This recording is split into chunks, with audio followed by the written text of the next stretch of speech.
Vă salut și bine v-am găsit la un nou video. În acest video vreau să arăt una din problemele cu care ne confruntăm de multe ori într-o stupină. Anumiți stupi poate nu le acordăm o mare atenție sau pur și simplu nu-i deschidem, trece o perioadă mai lungă și în momentul când deschidem stupul ne trezim cu o situație mai diferită. O astfel de situație o să vă prezint în acest video, un stup care l-a salcâm 2 oroit. Oroit și ce am făcut? L-am lăsat, am văzut că o tras boci, l-am lăsat să-și tragă o nouă matcă, să aibă o nouă matcă. Nu am mai umblat în stupul ăsta, au trecut poate mai bine de 3 săptămâni, dacă nu chiar și o lună. După care am luat stupii la rând să-i verific pentru a-i storce. A storce mierea de mană, miere care am stors-o în urmă cu câteva zile și unii dintre cei care mă urmăresc au avut chiar plăcuta plăcere, să zic așa, să guste acea miere. Au fost câțiva care mi-au comandat și am primit mesajele lor care, bineînțeles că m-au făcut să... Mi-au creat o stare bună, o stare de mulțumire în momentul în care cineva îți trimite un mesaj și îți mulțumește pentru marfa care o trimiți, înseamnă că acea persoană e mulțumită de ce o primit. Și vreau să spun că vă mulțumesc și eu celor care mi-ați scris în mesaje și v-ați adresat mulțumirea față de acea miere care am spus că se storce odată la câțiva ani aici la mine în zonă. Da, a fost o miere gustoasă și cu siguranță ăsta a fost motivul pentru care am primit mulțumiri. Ce vreau să vă spun în acest video, așa cum am spus la început, vreau să vă arăt. Vreau să vă arăt practic, că cel mai bine e când arătăm practic. Deci uitați, dintr-o familie care a fost familie de producție, odată ce o roit, o plecat roiul, nemai controlând-o, am găsit această situație. Atât albino mai rămas. Deci atât albino mai rămas în stup. Restul ramelor le-am scos, au fost rame goale, împrășteate albinele acolo pe rame.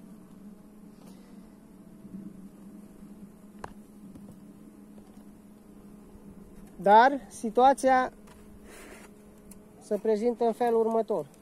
Aceste rame care au rămas doar cu albină și trântori.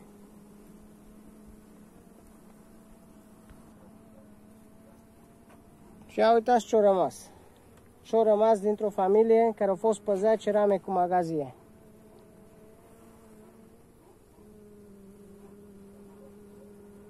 Ce-au rămas albine pe 3 rame.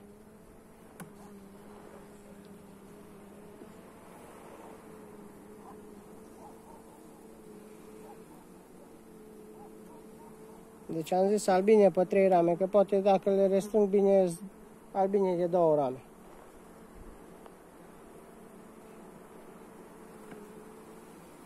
Da, este albină, da, aproape de 3 rame, este mult albină pe fundul lăzii, pe diafragmă. Dar în fine, nu asta e important cât albine au rămas. Problema e că nu au matcă. Deci au fi ieșit matca la împerecheat, care au rămas, ce s-a întâmplat, nu știu, dar ideea e că au rămas fără matcă. Acum ce fac eu cu familia aceasta?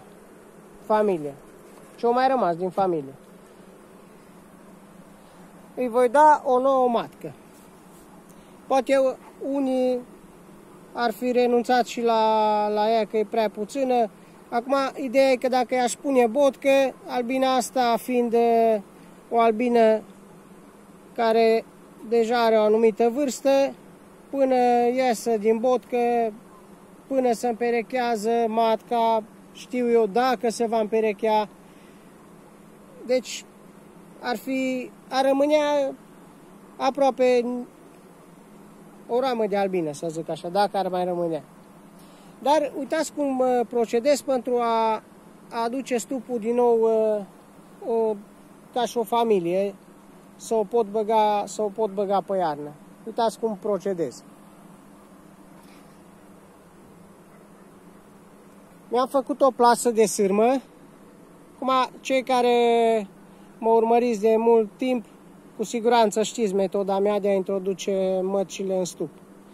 Am făcut-o dintr-o plasă de sârmă, am îndoit-o la cele 4 laturi și am făcut o cușcă pentru a introduce o nouă regină. Iar pasul următor, acum voi aduce o regină dintr-un nucleu de împerechiere.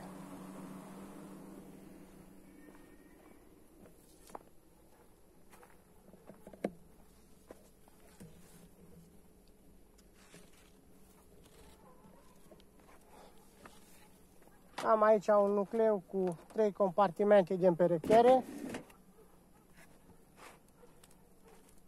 Aici am băgat ultima dată 3 boci de schimb liniștit.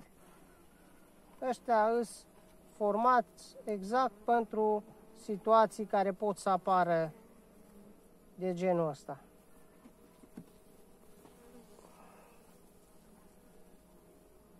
Și ăștia la toamnă, toți 3 vor fi unificați în unul singur.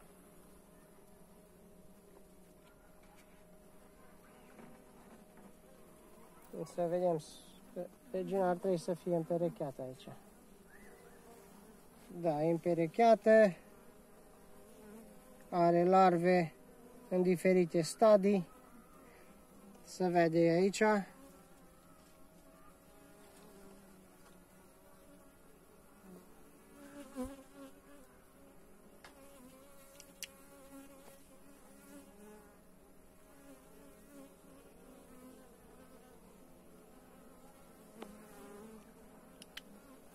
Am luat-o, am pus-o în cutiuță, doar regina singură, fără albină.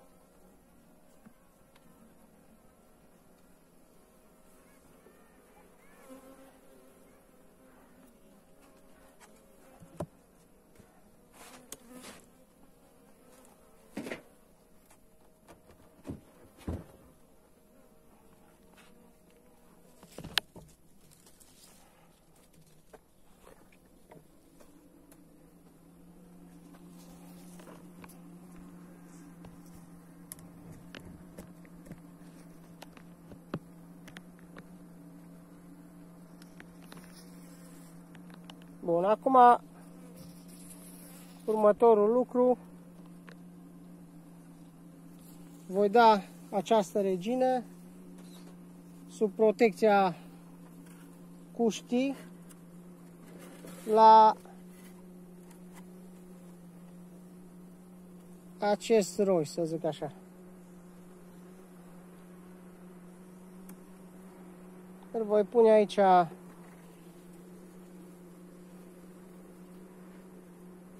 caută rama să fie spațiu gol pe ramă, voi scutura albinele de pe ramă.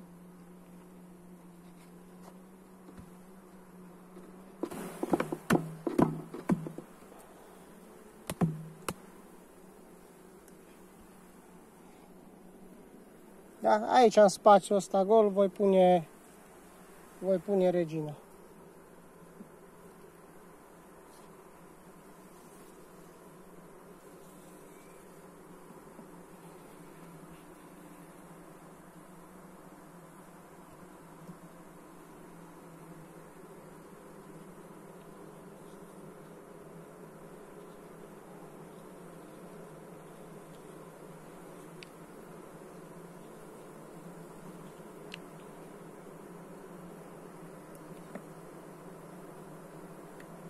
Deci eu pun cutia prima dată pe fagure, deschisă, să nu am surpriză să-mi zboare, după care pun cutia.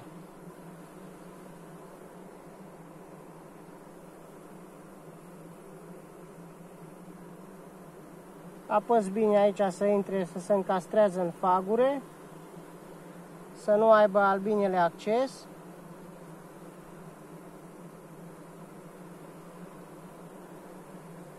Mă interesează să am celule gole, pentru a putea ea să înceapă să însămânțeze. Nu mă interesează să am hrană pe anumite celule, doar să fie celule gole. Pentru că e în momentul când începe să însămânțeze, automat albinele vor simți feromonii care emană și o vor hrăni. O vor hrăni ca semn de acceptare. Deci cam așa procedez și o introduc aici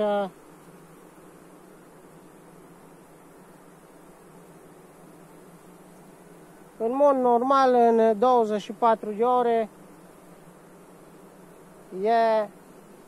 ar trebui să aibă o oată acolo în spațiu din cușcă. Da, să văd albinele că bat un pic din aripi.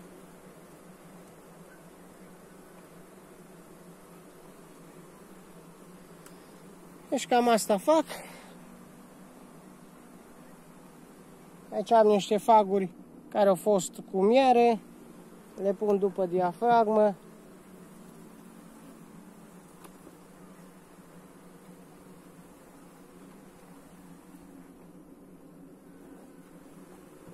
Să-și duc acolo înăuntru.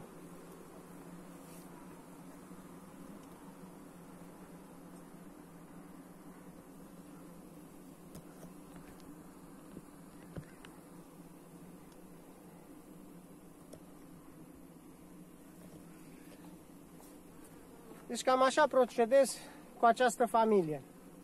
Acum, în continuare, de ce fac lucrul ăsta? Pentru că odată ce o am pus acolo, ea va începe să însămânțeze și la câteva zile, după ce văd că au acceptat-o, o să vin cu un fagure în margine, cu un fagure cu puiet căpăcit, gata de ieșit dintr-o familie, pentru a ajuta.